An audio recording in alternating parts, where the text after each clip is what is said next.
কিছু মানুষকে আমরা শেষবার দেখার সময় বুঝতেই পারি না ওটাই হবে শেষ দেখা।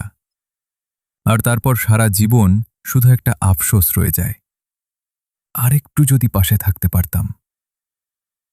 গল্পের নাম শেষবারের মতো তোমাকে দেখেছিলাম। একটা সময় ছিল যখন আরিয়ানের সকাল শুরু হতো একটি মেসেজ দিয়ে, ঘুম থেকে উঠেছ? ছোট্ট এই কথাটাই তার পুরো দিনটাকে সুন্দর করে দিত, কারণ মেসেজটা আসতো নীলার কাছ থেকে। একজন মানুষ যাকে সে নিজের ভবিষ্যৎ ভেবেছিল। পরিচয়টা হয়েছিল অনলাইনে, তারপর ধীরে ধীরে বন্ধুত্ব, বন্ধুত্ব থেকে ভালোবাসা, আর ভালোবাসা থেকে একসাথে জীবন কাটানোর স্বপ্ন। প্রতিদিন ঘন্টার পর ঘন্টা কথা হতো তাদের, কত পরিকল্পনা, কত আশা। কিন্তু বাস্তবতা কখনো কখনো সবচেয়ে সুন্দর গল্পটাকেও অসমাপ্ত করে দেয়। একদিন নীলা কাঁদতে কাঁদতে ফোন করল। তার পরিবারের লোকজন তার বিয়ে ঠিক করে ফেলেছে। সে অনেক চেষ্টা করেছে, অনেক বোঝানোর চেষ্টা করেছে, কিন্তু কেউ তার কথা শুনতে চায়নি। সেদিন রাতে নীলা শুধু একটা কথাই বলেছিল, আমাকে ভুলে যেও না। আরিয়ানের বুকটা হঠাৎ কেঁপে উঠেছিল।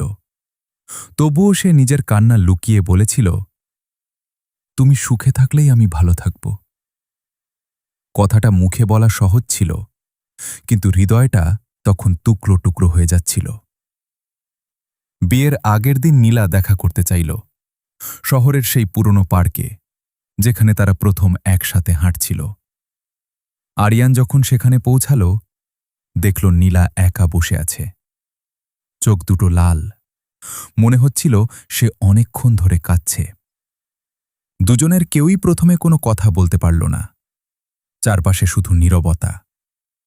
হঠাৎ নীলা বলল, জানো, আমি চেয়েছিলাম তোমার হাত ধরে সারা জীবন হাঁটতে।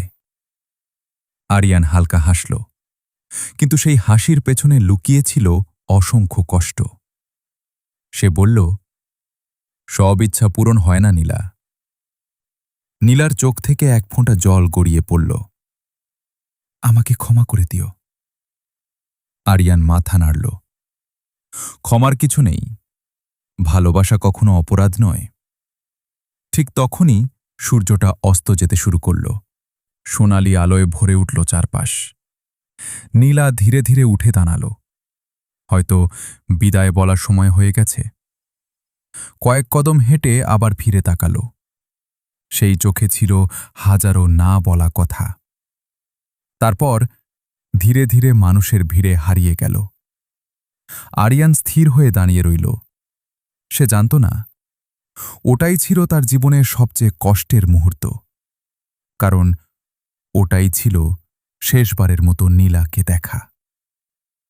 আজও যখন বিকেলের সূর্য ডুবে যায়, আরিয়ানের মনে পড়ে সেই দিনটার কথা, সেই বেঞ্চ, সেই বিদায়, আর সেই মানুষটা যাকে শেষবার দেখেছিল কিন্তু কোনোদিন ভুলতে পারেনি। কিছু মানুষ জীবন থেকে চলে যায়, কিন্তু হৃদয় থেকে কখনো যায় না। আপনি কি কখনো এমন কাউকে হারিয়েছেন যাকে আজও ভুলতে পারেননি? কমেন্টে শুধু হ্যাঁ লিখে জানান।